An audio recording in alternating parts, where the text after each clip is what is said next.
me your song. Let's go fly a kite until we're up there. Okay, let's go fly a kite. It is really nice to have little helpers. Kaya just brought this big bucket in all by herself. Show me how heavy it is, honey. Pretty heavy, huh? It's really nice to have helpers who are big enough to help. So, if you're This is Paige, and I'm cutting apples. We're making applesauce. The apple grinder is right here. Hey guys, so Farm Alarm, is it Farm Alarm Homestead? I'm trying to remember if it was Farm Alarm or Farm Alarm Homestead, but they're one of my new favorite channels. I'm so glad they reached out to me because I didn't know they were there.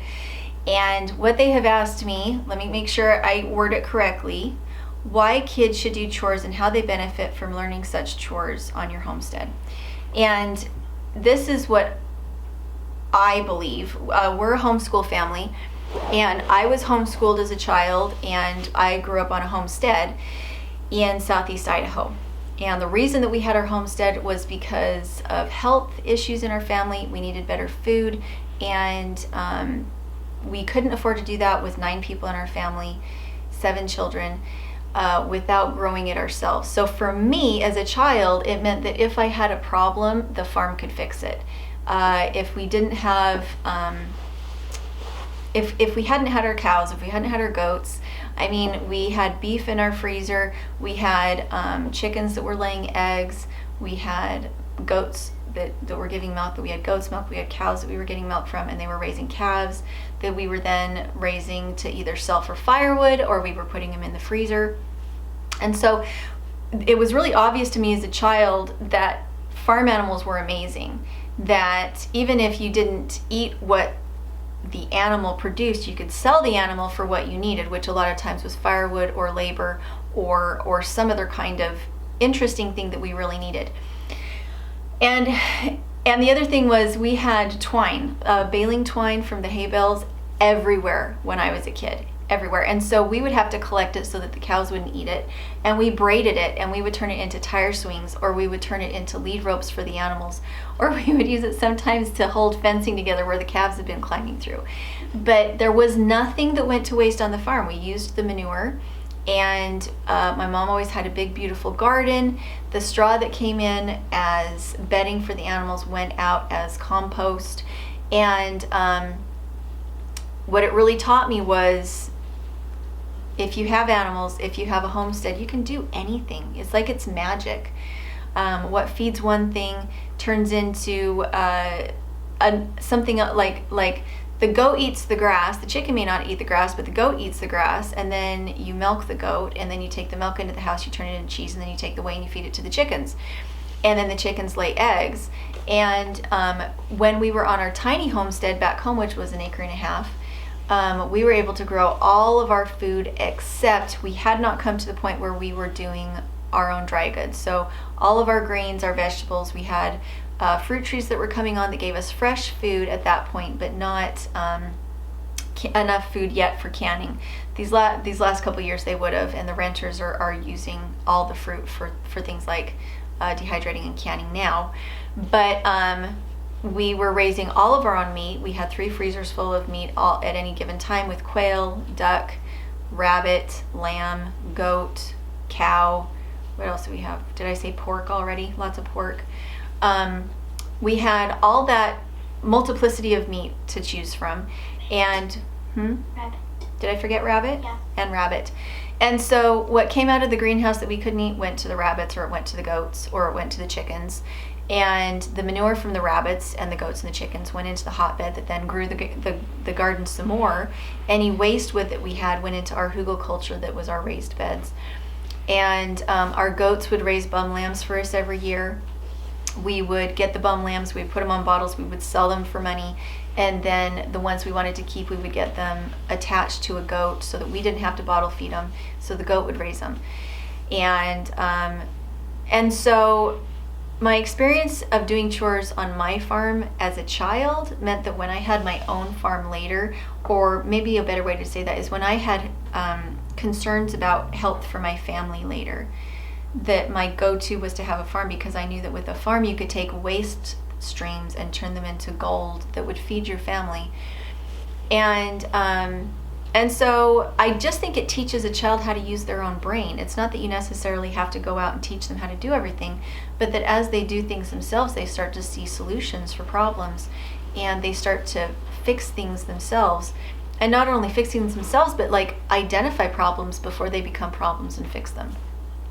The other thing is that I believe that if children spend too much time indoors, that it's not healthy for them. And so if you're not on a farm, what is a safe place really to send your children to go play that you know there's not bad things happening? And so for me, having a farm is the ultimate place to allow a child to fully bloom into who they are, and to turn things that should be chores into actual adventures. Because to me, farm chores are adventures. It's one more opportunity to go out and create another system that feeds itself without me having to be involved.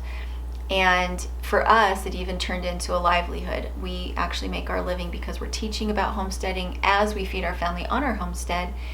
And I think the only reason I was able to really identify that was because I looked at it and I had other moms who were looking at me like, how are you doing this on the budget that you're doing? How are you having all of these free streams of goods coming into your home, and now you're turning them into something that still feeds you, even though it was free and you would think it was garbage? How are you doing this? And so in the beginning, I started doing these videos because I had other moms who didn't know how to do this. They weren't raised on a farm. And I think a farm is like no other environment to teach you to problem solve.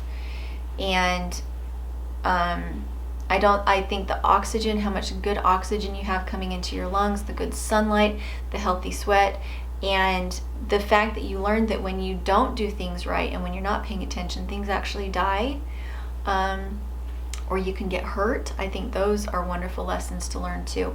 So hopefully this is helpful to you guys. It has taught the kids about all sorts of things.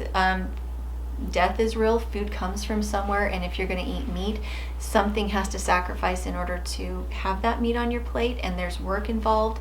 And if you don't raise your animals right, they suffer, and it's very sad. And they've had to learn those lessons. And those lessons I think those lessons are easier to learn as a child than they are as an adult, in my opinion. I think they can prepare you better for the world. They've learned about reproduction. Paige was the one that bred the rabbits. When we were back on our old homestead, they were her chores. She took care of the baby. She took care of the moms and dad.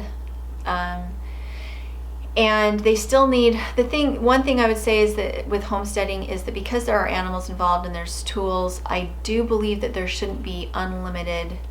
I think there needs to be some adult supervision always, because you do have accountability for the suffering of those animals, and there does need to be a daily check to make sure that there is accountability, because children can make up stories about how they did something just because they think mom and dad won't check. And so I would put that as a caveat. Make sure that you're double checking the animals are not suffering and that children are doing things correctly. It is a great time to learn how to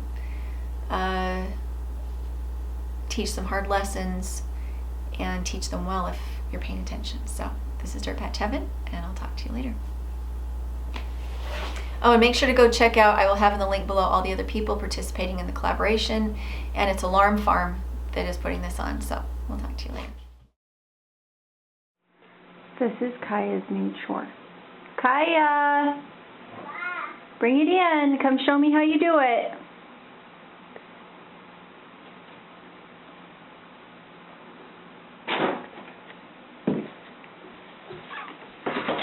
Tell me your song.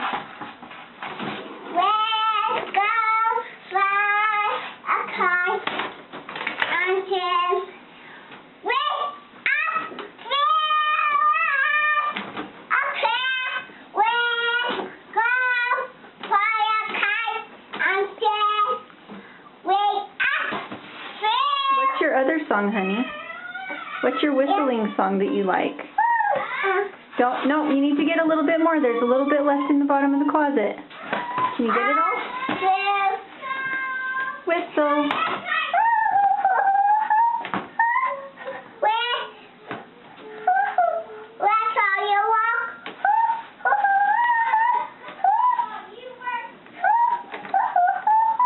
that all of it?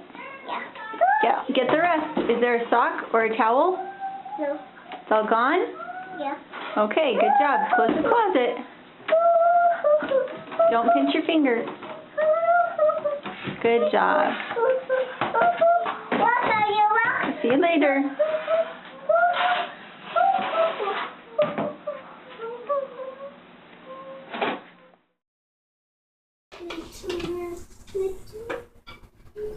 Whenever I hear the song of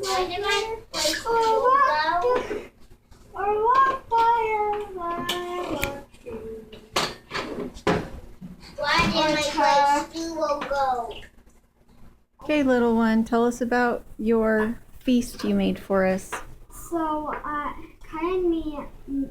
Kaya did the potatoes. I did the carrots and the ham roast. And it perfect. smells so good. So what seasoning did you use, honey? Seasoned salt. Seasoned salt. And it smelled, I went outside because I needed to change water. And I thought I smelled something that just smelled like the best barbecue you've ever had. Then I was really disappointed because I knew it wasn't ours. And then I'm like, wait a minute, the wind is blowing in my direction and I'm downwind of the house. And it was smelling from the house. In other words, Paigey, that looks so stinking good. I could eat you. Thank you for dinner and for picking the beautiful flowers at Granny's house. Yeah. And you even cooked it in the wood-burning stove, huh? Yeah. So I've been working outside all morning because we had a really good hard frost last night and I didn't have all the hoses put up from the irrigation system yet. And we made lunch and we all have presents. And I got called in by my girls with a Yes. surprise. Carrot and cheese salad and cold lamb. And medicine, Kaya's special recipe.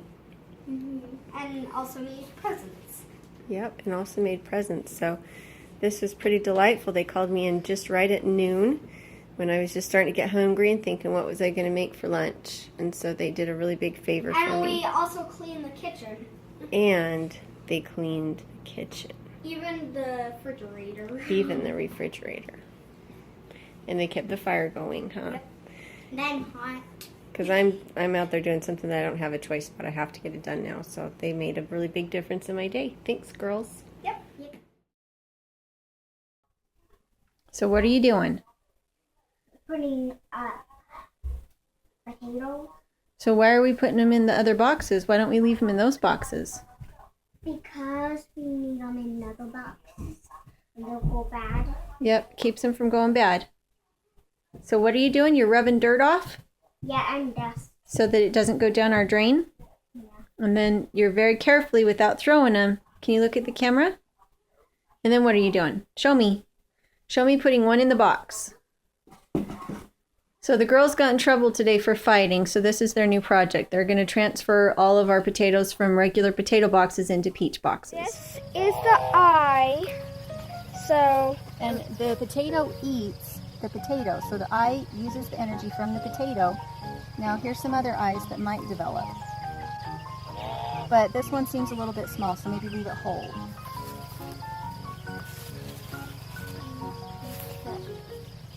here's the unlock button for locking your knife.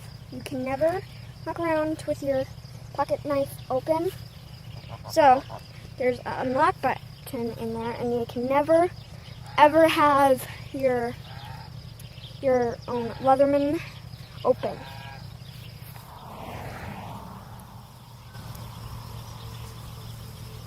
Whoa, that's good.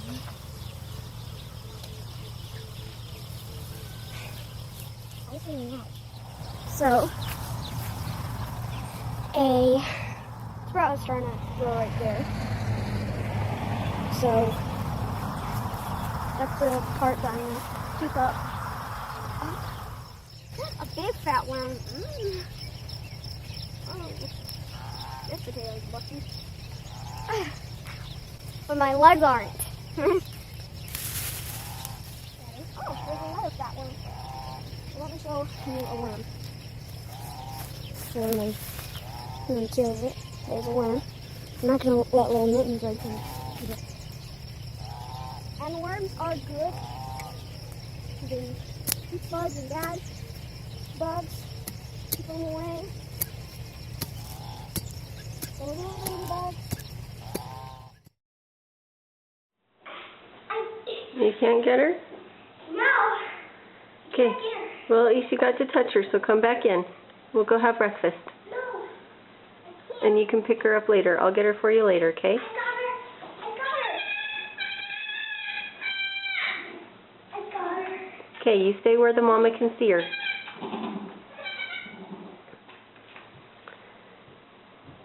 Okay, now put her back in. She needs to go back to her mommy to nurse. Be very careful when you put her in. Make sure all her legs need to be, honey, you can't have her legs on this side and the rest of her on that side. It'll hurt her legs, okay? Come on in. Can I pet her all of this? Huh?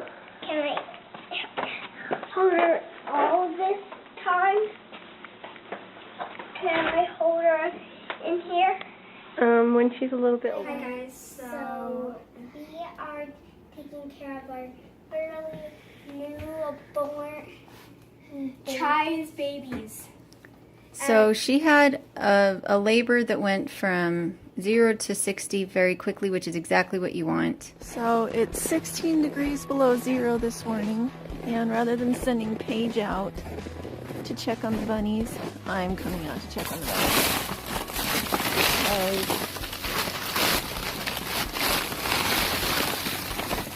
Because she's a little girl and she doesn't always check things the way she needs to. We've had bunnies survive in this kind of weather before, but they had a little bit more wool pulled by their mom. Feels really cold. I'm worried I'm gonna have that baby. Nope, they're alive. They're alive. Holy cow, I don't know how that's possible. I don't know if they climb up in the night. So I just got done with quail and bunnies, and so I have It's our knee highs that got mom. Yeah. So winter chores are such a joy, aren't they? Yeah, they're freezing cold. And you're rather resourceful, I gotta admit. It's really funny. Got icicle. I'll put in here.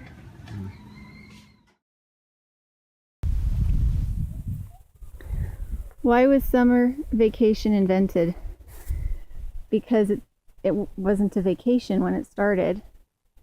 Kids were required in the spring, in the late spring and in the summer, for working in the fields with their parents. When I was a kid, when I was a teenager, we had something called spud harvest. And it was, I think it was it 11 days? Was it 2 weeks? Because the kids would be the one up on the tractors sorting the potatoes as they were dug up and put onto the conveyor belt. Are there birds' eggs? Are there birds in it? I don't know. Kaya, can you get them? I see it. Got him. Right there. Look in. Hi. Hey, look in. Is there anything to go on these? I can stop. Yeah, stop. That's it. Hi. Right there. See? Just don't get the broken ones.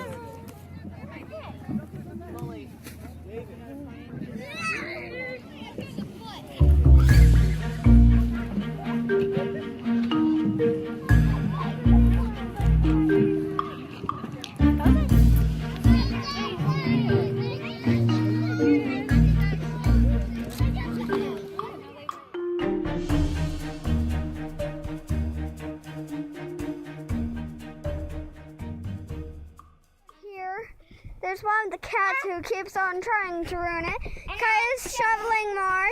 And that cat right there scratched me on the back. Kaya, you stop it. She is being naughty. No. So what did you girls do? We stacked wood high in this box and in this box. In both boxes. So you brought in Russian olive And pine. and pine and some split wood too. All in your little wheelbarrows. Give me 5. That's the wheelbarrow. pretty Good good job. and handy. So I am sewing the script I'm making. I never got to finish it at the first try, so I'm finishing it now. I hope I'll be able to finish it now. I see that you're figuring it out so that it doesn't double up on itself. Good thinking. Wait. And now I'm doing this on Mom's hopper.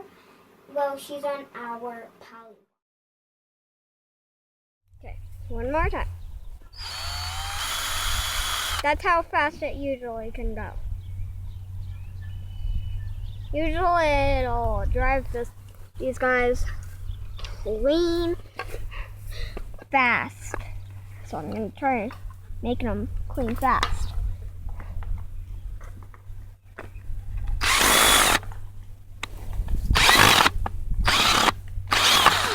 See? Good arms.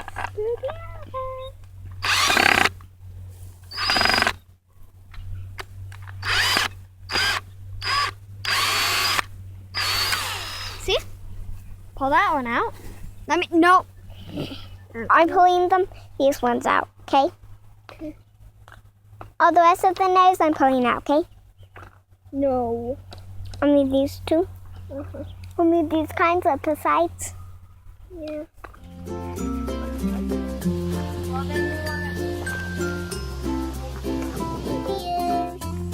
Dun, dun, dun.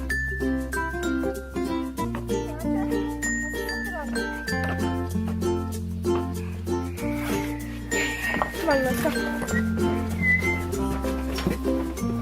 This is our drill bits. Did you get all the tools? Measure? Not enough pressure, please. It's plenty far. Paige, do this one. Okay, you need to be leaning in on with your shoulder on that and going slow. Okay. Reverse. You need to lean into it. Any of you. So what are you girls building? My bed. Paige's bed. Tyler, let me help you. I can't get it. And we built it out of scrap wood and a neighbor's 2x4s, huh? Mm-hmm. Neighbors? What do you mean neighbors? Well, our landlord's 2x4s, huh? Yeah. How long did it take us to build it? It's been about an hour. No, Maybe it's an been hour? about 20 minutes. Yeah, it Since hasn't we taken us started. very long. Are you going to put some in so they can see your mad skills? Come on, Kaya. Me? We need one in the middle of each board, down the middle. Okay. Some of these are I pretty already started bowed, one. so I'm trying to teach the girls how to be gentle. Okay, Pulse. that's way too close to the edge, kiddo. Pull it back out. I should It's probably too get close to the this edge. You're going to split it. I'll get this one. Okay. Stop. And gentle. Gentle. Okay. It was really... I'm just too tired.